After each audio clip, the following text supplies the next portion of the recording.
4 तारीख को तेरा क्या होगा कालिया। अब आप मुझसे पूछेंगे भैया 4 तारीख की काहे चिंता है। काफी लोग मुझसे सवाल पूछ रहे हैं, पता नहीं जानते मुझे 4 तारीख की काहे चिंता हो रही, बड़ी क्रेविंग सी हो रही है कि यार 4 तारीख को क्या होगा। मुझे अभी की चिंता नहीं हो रही है। काफी लोग मुझसे सवाल भी पूछ रहे हैं कि भैया अभी की आप काहे नहीं चिंता कर रहे हैं। मैं आपको बताना चाहता हूं, वास्तविकता से परिचय कराना चाहता हूं, कल्पना में नहीं ले जाना चाहता हूं। मैं देख पा रहा हूं इंडी अलायंस में इस बार जानते हैं दिग्गज नेता साथ आए हैं मोदी जी को हराने के लिए। मैंने एक चीज और नोटिस किया है, जिनकी कभी आपस में पटती नहीं थी, लेकिन इस 2024 के चुनाव में जानते हैं एक साथ एक कुर्सी पर डिनर कर रहे हैं, लंच कर रहे हैं। मोदी जी को हम 400 क्या 40 सीट नहीं आने देंगे। मैंने जनसभाएं सुनी हैं, मानो ऐसा लगता है जैसे दिवा स्वप्न पर बात कर रहे हैं, मानो ऐसा लगता है जैसे दिवा स्वप्न देख ही रहे हैं, बात नहीं कर रहे हैं। अब आप जरा सोच लीजिए, आप पार्टी का उदय काहे होता है? कांग्रेस की वजह से। लेकिन आज देख रहे हैं दोनों लोग एक साथ खड़े हैं, चोर मौसेरे भाई हुए हैं। और आपको बताना चाहता हूं, आप पार्टी का सबसे ज्यादा विरोध शराब घोटाले में कांग्रेस ने ही किया था, लेकिन आज भैया उस सब सारे दिन भूल गए हैं, मात्र एक कारण कि भैया हम 400 सीट नहीं आने देंगे या 40 सीट नहीं आने दूंगा। आपको एक बात बताना चाहता हूं, वहां चमत्कार दिखेगा 2024 के चुनाव में, जब 4 तारीख को परिणाम जारी होगा, जहां कभी बीजेपी का इतिहास नहीं रहा है। 2019 में बीजेपी का सूफड़ा साफ हो गया था, लेकिन इस बार आपको चमत्कार दिखेगा। सीट भले मिले या ना मिले, लेकिन वोट का प्रतिशत आप देखेंगे ना, क्या ग्राफ दिखेगा। तमिलनाडु जानते हैं, कोई इतिहास नहीं बीजेपी का। आंध्र प्रदेश जानते हैं, कोई इतिहास नहीं है। केरला जानते हैं, कोई इतिहास नहीं। उड़ीसा जानते हैं, कोई भी इतिहास नहीं। उड़ीसा में तो कुछ मिल भी गया था। मैं जो 3 राज्यों के नाम लिया हूं, कोई भी इतिहास नहीं है। शायद ऐसे कई और राज्य भी होंगे जहां आपको इस बार इतिहास रचता दिखाई देगा बीजेपी, जब 4 तारीख को परिणाम जारी होगा। एक बात मैं आपको और बताना चाहता हूं, कांग्रेस खुद सत्ता में नहीं आना चाहती है, दिवा स्वप्न सिर्फ दिखा रही है। सही बात बता रहा हूं, कुछ आपको उदाहरण पेश करने जा रहा हूं।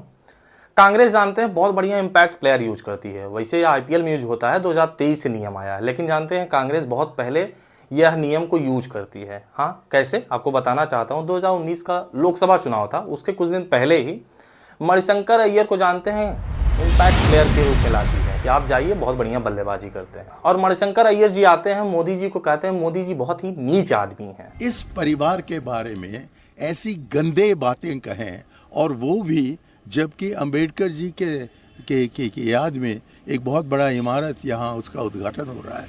मुझको लगता है कि ये आदमी बहुत नीच किस्म का आदमी है। और भाई साहब 2019 का चुनाव खत्म हो जाता है, कांग्रेस एकदम सूफड़ा साफ कर लेती है अपना। बहुत बेहतरीन इंपैक्ट प्लेयर के रूप में मणिशंकर अय्यर बल्लेबाजी करते हैं। अब 2024 का चुनाव चल रहा है, इस समय मैं देख पा रहा हूँ सैम पित्रोदा बहुत बढ़िया बैटिंग कर रहे हैं। कांग्रेस भेजी है इंपैक्ट प्लेयर के रूप में, और इतनी बढ़िया बैटिंग कर रहे हैं। मैं देख पा रहा हूं कहीं विरासत पर अपना अधिकार जमाने की बात कर रहे हैं, तो कहीं नस्ली टिप्पणी कर रहे हैं। सोच लीजिए, हमारे भारत के ऊपर रंग भेद पर टिप्पणी कर रहे हैं, गिरा हुआ काम कर रहे हैं। इससे गिरा हुआ काम कोई भी नहीं कर सकता है, मैंने सोचा भी नहीं होगा। तो कांग्रेस इस बार 2024 के चुनाव में सैम पित्रोदा को इंपैक्ट प्लेयर के रूप में भेजी है। और मैं आपको फिर से बताना चाहता हूं, कांग्रेस खुद सत्ता में नहीं आना चाहती है। अब सबसे पहले आप राहुल गांधी का वीडियो सुन लीजिए, इनकी बोली भाषा और संस्कार जान जाएंगे आप। नरेंद्र मोदी कभी पाकिस्तान की बात करेगा, कभी समुद्र के नीचे जाके ड्रामा करेगा, और आपने देखा, पता नहीं देखा, समुद्र के नीचे जाके बिल्कुल डरा हुआ था कि भैया कुछ हो ना जाए यहाँ पे। जैसे ही मैंने ये देश के एक्सरे की बात की, वो नरेंद्र मोदी कांपने लग गया। जैसे ही उसकी आदत है, जैसे उसको डर लगता है ना, वो झूठ बोलना शुरू कर देता है। अब वीडियो सुनने के बाद आपको पता चल गया होगा कि वर्तमान प्रधानमंत्री के बारे में कैसे बोल पा रहे हैं। सोच लीजिए, मैं इनके खिलाफ कुछ नहीं बोल पा रहा हूं, ये मेरा संस्कार है। ये खुद ही सत्ता में नहीं आना चाहते हैं भैया, बिल्कुल नहीं आना चाहते हैं। हार्दिक पांड्या के खिलाफ एक मैंने अक्सर शब्द देखा है कि उन्हीं के खिलाफ यह प्रयोग होता है, छपरी वाला। बहुत ज्यादा मैंने सोशल मीडिया पर देखा है। शायद यह शब्द इनके लिए बहुत फिटेस्ट बैठता है, लेकिन मेरे शब्द नहीं है, सोशल मीडिया के शब्द हैं। जिस तरीके से इनकी बोली भाषा और संस्कार मैंने देखा है, बड़े छोटे लोगों को और वर्तमान प्रधानमंत्री के बारे में लग गया पूरी तरीके से वही वाला शब्द इनके ऊपर फिट बैठता है। एक चीज मैं आपको और नोटिस कराना चाहता हूं, सपा के बहुत बड़े नेता हैं प्रोफेसर साहब राम गोपाल यादव। ये राम मंदिर पर टिप्पणी करते हैं, जरा पहले इनकी वीडियो सुन लीजिए आप। पर मंदिर नहीं गए आप लोग? वो मंदिर तो बेकार का है। बेकार का है? और क्या, मंदिर ऐसे बनाए जाते हैं? मंदिर ऐसे नहीं बनते। पुराने मंदिर देख लीजिए कैसे बनते, दक्षिण से लेकर उत्तर तक। ये मंदिर तो आपने करोड़ों राम भक्त की इच्छाओं के बाद बनाया वो राम मंदिर। राम भक्त इन्होंने नहीं दिया था, नक्शा ठीक नहीं बना, उसका वास्तु के लिहाज से ठीक नहीं बनाया गया मंदिर को। अब वीडियो सुनने के बाद आपको क्या लगा होगा यार, आपको मानना है या नहीं मानना है, कम से कम मेरी भावनाओं को आप ठेस मत पहुंचाइए। वास्तव में ना ये लोग खुद ही सत्ता में नहीं आना चाहते हैं, सही बात बता रहा हूँ, बिल्कुल आने का मन ही नहीं है, मूड ही नहीं है भैया। अब आप मुझसे पूछते हैं 4 तारीख को क्या होगा, मैं बताया ना भैया 4 तारीख को वही होगा जो मैंने भी वास्तविकता से आपको परिचय कराया है। बिल्कुल भी ये लोग सत्ता में नहीं आना चाहते हैं। हाँ 5 तारीख को क्या होगा मैं बता दे रहा हूँ। 5 तारीख को जानते हैं इंडिया अलायंस के जो दिग्गज नेता आपस में जुड़े बैठे खाए पिए है ना, एक दूसरे को गाली गलौज ना दे दें। हाँ सही बता रहा हूँ।